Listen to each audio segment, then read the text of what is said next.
CJP नाम का protest जो छात्रों के नाम पर किया जा रहा है, उसमें सोनम वांगचुक को तो पहले ले ही आए हैं, जो बेचारा एफसीआरए के लिए परेशान है, हड़ताल पर बैठा हुआ है, कहता है कि धर्मेंद्र प्रधान का इस्तीफा चाहिए। और हद तो अब हो गई है जब सीजेपी प्रोटेस्ट में अरुंधति रॉय को भी ला करके बिठा दिया गया और सब लोग उसके सम्मान में ऐसे बैठे हैं जैसे इनके विचारों से इत्तेफाक रखते हैं। और अरुंधति रॉय कौन है? अपने आप को एक्टिविस्ट कहती है, लेखिका कहती है और समय समय पर कश्मीर में अलगाववाद फैलाने के लिए नारेबाजी करती है, अपनी आवाज उठाती है। 2010 में दिल्ली में इसने एक कार्यक्रम किया था जिसमें इसने खुल करके कश्मीर की आजादी के लिए मांग की थी और कहा था कि Kashmir was never integral part of India. ये वही लेडी है जिसको अब प्रोटेस्ट में ला करके बिठाया गया है।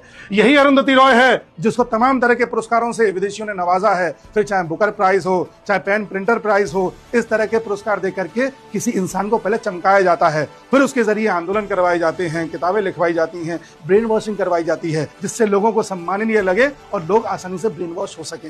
यही अरुंधति रॉय जो कि क्रिश्चियन है, इसका एक भाई है, कजन भाई है, जिसका नाम है प्रणव रॉय। और प्रणव रॉय कौन है? एनडीटीवी का मालिक। अब आप पूरा लिंक समझिए और देखिए, यही अरुंधति रॉय है जिसने अफजल गुरु की फांसी के खिलाफ भी आवाज उठाई थी और कहा था कि अफजल गुरु की फांसी भारत की डेमोक्रेसी पर एक कलंक है। और अफजल गुरु कौन था? जिसने हमारे संसद पर हमला करवाया था। खुल करके आवाज उठाती थी ये। हमारे देश में कश्मीर में अलगाववाद फैलाना नॉर्मल था। 2 विधान 2 संविधान हमारे देश में नॉर्मल थे। हमारे देश में आतंकियों के लिए ह्यूमन राइट्स की बात करना नॉर्मल था।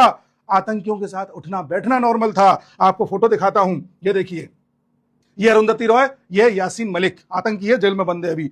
ये यासीन मलिक किस तरह से प्रधानमंत्री से मिलता था। और इतना ही नहीं, पाकिस्तान में जाकर के बड़े बड़े आतंकियों के साथ मिलना इसका नॉर्मल था। हाफिज सईद के साथ ऐसी फोटो ये रही। और ऐसा नहीं कि मनमोहन सिंह जी को पता नहीं था, सरकार को पता था और इसने खुद माना था इस बात को। Yasin Malik claims UPA government asked him to meet एलिटीज सईद।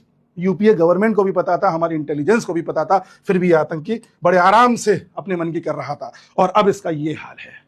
ये सारा खेल पहले नॉर्मलाइज था इस देश में, अब इन सबकी दुकानें बंद हो रही हैं।